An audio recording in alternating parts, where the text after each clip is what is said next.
My name is Amy Snyder, and I'm 27 years old. I live with my dad and my mom. We've always lived together as a family of three. Ever since I was little, I've always looked up to my dad. He runs his own business, and it's always so busy. He's rarely home, but whenever he finds some spare time, he always comes back to see me. On his days off, he would spend most of his time with me. He's a great dad. My mom, on the other hand, is a different story altogether. As far as I can remember, I've never seen my mom work a day in her life. She takes care of things around the house, but she's never supported my dad's business, nor has she ever held a job outside the house. Sure, I knew we were well off, seeing as my mom spent most of her time dolled up and going out. But seeing her always on the go, I knew deep down I never wanted to turn out like her. She's never been fond of kids, and she hardly ever paid me any attention. There were times when I felt terribly lonely, but my dad was always there to fill that void. I think my dad knew how indifferent my mom was towards me. He made it his mission to never let me feel left out or alone. At least, that's what I believe. I'm home, Mom! Oh, is it that late already? Mom's going out, so eat some snacks and look after the house, okay? Didn't we promise to go shopping together today and make curry? Sorry.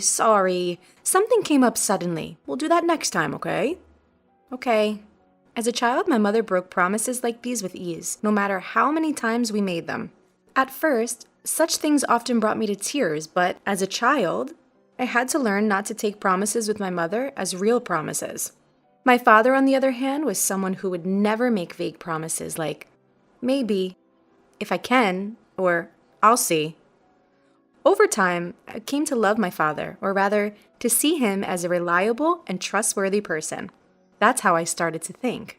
I admired him and even begged to join his company after graduating from university. Of course, being an only child, I started thinking that I wanted to inherit the company someday and carry on the will of my father, whom I admired. After I turned 20, my father started taking me out for drinks, and I learned a lot from him. My mother was shallowly involved in raising me as I became an adult. The only time my mother intervened in my affairs was during my sophomore year of college. Dad, I want to work at your company after I graduate from school. I've already started studying for it. I even want to succeed you someday. Amy, are you sure? Wait a minute. A girl doesn't need to do that. Why not? I want to be someone who can work hard like Dad. A woman should find a good man and let her husband earn a good living.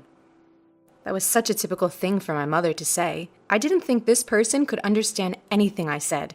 So, I didn't continue the conversation that day. I didn't want to live a life hanging on someone else's life like my mother.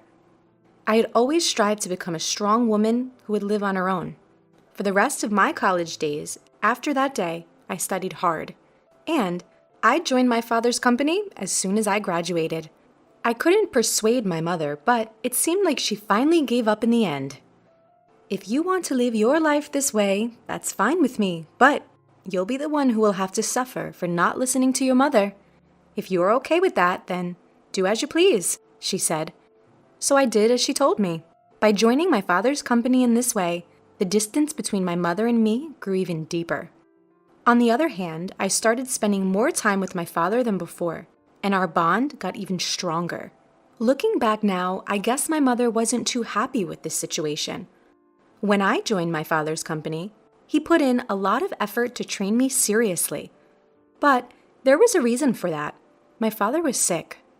It took him about half a year to introduce me to a lot of people and teach me about the job. And then, my father collapsed at our workplace. He was immediately taken to the hospital by ambulance, and for the next 5 years, he lived a life fighting his disease. Amy, how's the company doing? Is it running smoothly without your dad? It's really hard right now, but everyone is supporting me. I'm sure it will be fine because Dad trusted me with everything I need. Well, as long as that's the case, if you, a woman, take over as the second generation and cause the company to go bankrupt, it would be a real shame, so be prepared for that. Mom, you really don't have any interest or love for the company. You're only concerned about others' judgment. It's sad to hear you say that. When my father first collapsed, I often argued with my mom like this. My father would come to the company on his good days while going in and out of the hospital, gradually weakening over 5 years, and for the last year, he was almost bedridden. During the time when my father was still able to move, the last time he visited the company, he said this: "This company and its employees are very precious treasures to me, but I have to let go of my treasure. Dad, over the past few years, I've watched you work, Amy, and I think I can trust you with it. Can I ask you, please, protect this place. Protect everyone here. For me. I don't know if I can be like you, Dad, but I'll keep trying to get closer to you, who I've always admired. So you can rest easy." From that day on, the title of representative was passed on to me. I had been so busy that I barely had time to go home. Since my father was mostly in the hospital, I made time to go see him frequently. My mother did the bare minimum, like bringing him changes of clothes, but as far as I could see, she even seemed to find that bothersome. What does my mother think of my father? Does she not have any feelings or gratitude for him? Or any feelings of pity for a sick person? I couldn't help but feel sorry for my father. I recalled how hard he had worked for me when I was young. A child unable to feel my mother's love. No matter how exhausted I was, I made it a point to visit him as much as possible. This routine lasted for about a year until he passed away, peacefully, in his sleep. I was so swamped with various tasks that I barely had time to grieve. My mother, who knew nothing, insisted that I handle everything, from the funeral arrangements to the hospital paperwork. Realistically, I didn't expect my mother, who had never done anything but stay home and play, to handle all of these procedures. So, I silently took care of everything. "Amy, the funeral's over. You've settled down now, haven't you?" My mother broached the subject the day after the funeral. "Please, leave this house. I've just inherited 200 million yen, so I have no use for you anymore." "Thank you. I was waiting for you to say that." I had concluded that talking to her any further was pointless. Did she think it was okay to just have money and live a life of leisure? I had nothing but questions, but I decided to leave. The next day, I called a service and sold all my belongings related to me. My mother was utterly surprised at how quickly I had organized my departure. However, I had kept a secret from her. I didn't know why she claimed to have inherited 200 million yen, but my father had entrusted all the money matters to me, and I was the rightful inheritor. There wasn't a single penny left for my mother. My father had firmly requested this when he was still healthy.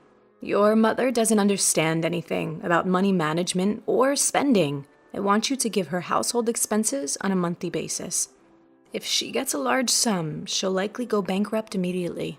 But I don't think she'll listen to me. If she complains, tell her you won't give her a single penny." "No way." "Just kidding.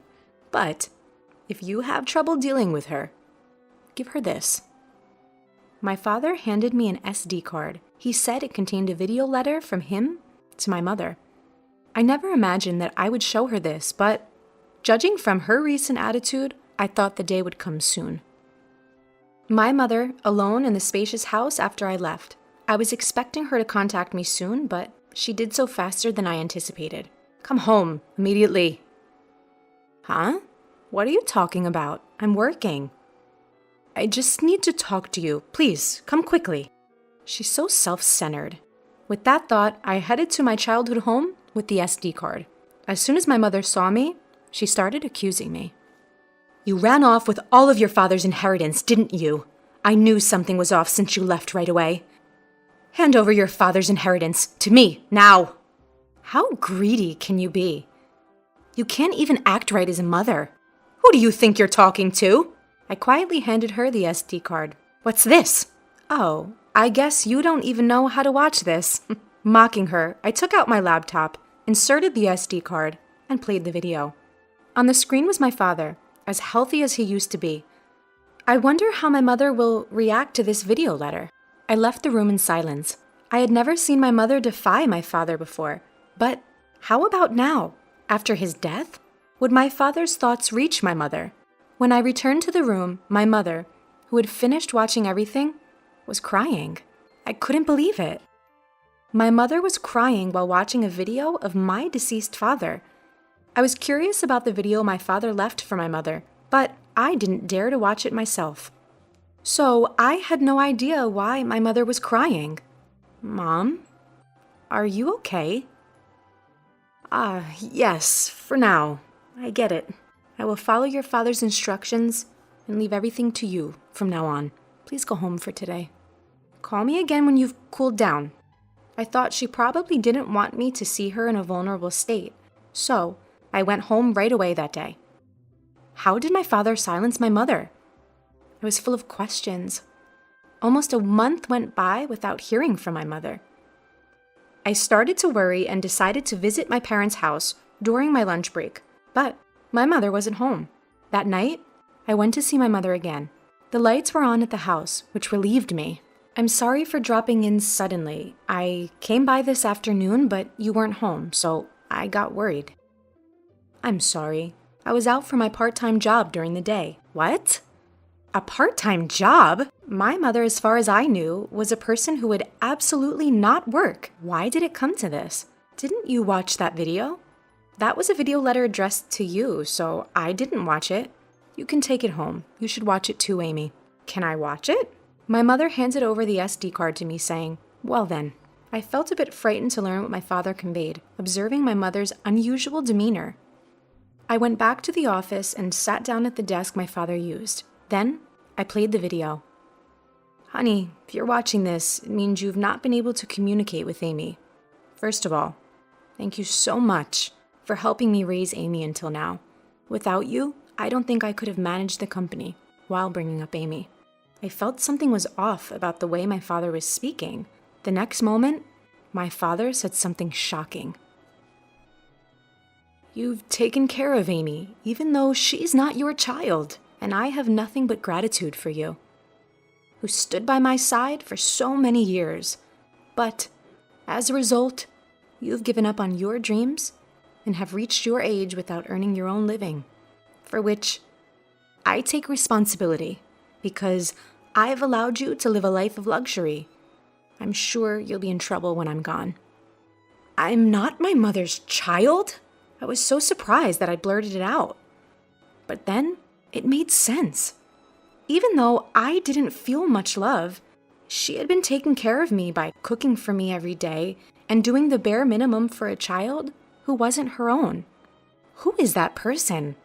I didn't register our marriage because you told me you felt bad for your sister, so I ended up supporting your living and didn't do anything else. I'm sorry. But once I'm gone, I worry about the rest of your life. There's no one to support you, and I've taken your life away. I couldn't believe what my father, who spoke so fluently, was saying. It was all news to me. My father kept talking about what had happened in the past and what he hopes for our future.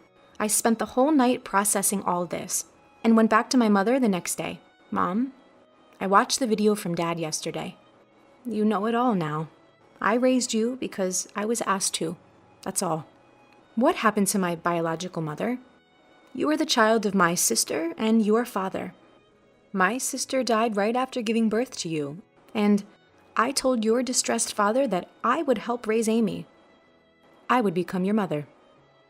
After hearing the story from my mother, I understood everything, even the parts I had imagined. My mother used to work in a diner, and my father used to go there to eat sometimes. My mother was lively and hardworking at that time, and her dream was to have her own diner. However, when she decided to become my mother, she gave up on that dream. After being reminded about her dream from my father, my mother decided to work for it again, and is now training as a part-timer to make that dream come true. I should have done this earlier. Working is fun and suits me. I had no idea. So, it's my fault you didn't work. I'm really sorry for not knowing anything. It's not your fault, Amy. I made the decision myself. But I'm not good with children, so I couldn't handle you well. And I'm the one who caused you trouble. I never thought the day would come when I could have a conversation with my mother like this. At this stage in my life, I finally feel like I've come to understand my mother a bit. We've had many conversations since then, and we decided to use the money left by my father to fund the opening of her shop. Once she started working, she became somewhat humble. She was hesitant when the topic of funds for the shop came up, which would have been unimaginable not too long ago. While maintaining my regular job, I also helped with the opening of her diner, which led to me seeing my mother frequently. I attribute this newly forged relationship to my father. Regarding living expenses, she insisted on managing with her own income, not wanting to accept help from my father's inheritance. Promise me that you'll tell me if you're struggling. After all, Dad trusted me to take care of you. I'll be fine living on my own. It doesn't cost that much, but in terms of my diner's expenses, I'll be relying on you. Of course. I'm looking forward to it too, so do your best. After many years, we finally became a real family, and now we are living harmoniously. She is not my birth mother, and it might have just been the right time for me to learn this. Your diner's finally gonna open tomorrow. Your dream is coming true. Seeing you work so hard at that company reminded me of my own dreams when I was younger.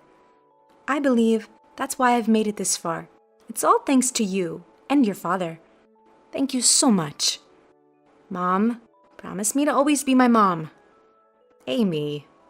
From now on, let's get along even better than before. After all, we only have each other. That's true. Upon my father's death, the truth was revealed. I accepted the reality and decided to live on, with just my mother and I. As I observed my mother's lifestyle, I thought about moving back to my hometown and living together with her again. I don't cook, so my mother is concerned of my poor diet and is supportive of me coming back. My father would probably be surprised that we're getting along so well. His house, company, and inheritance that he left behind. I'll protect them at all cost, while continuing to get along with my mother. In order to become a real family, we visited the graves of my father and my biological mother, my mother's older sister, to give our daily life updates. After going through the process of adoption, I finally became registered as the daughter of my mother.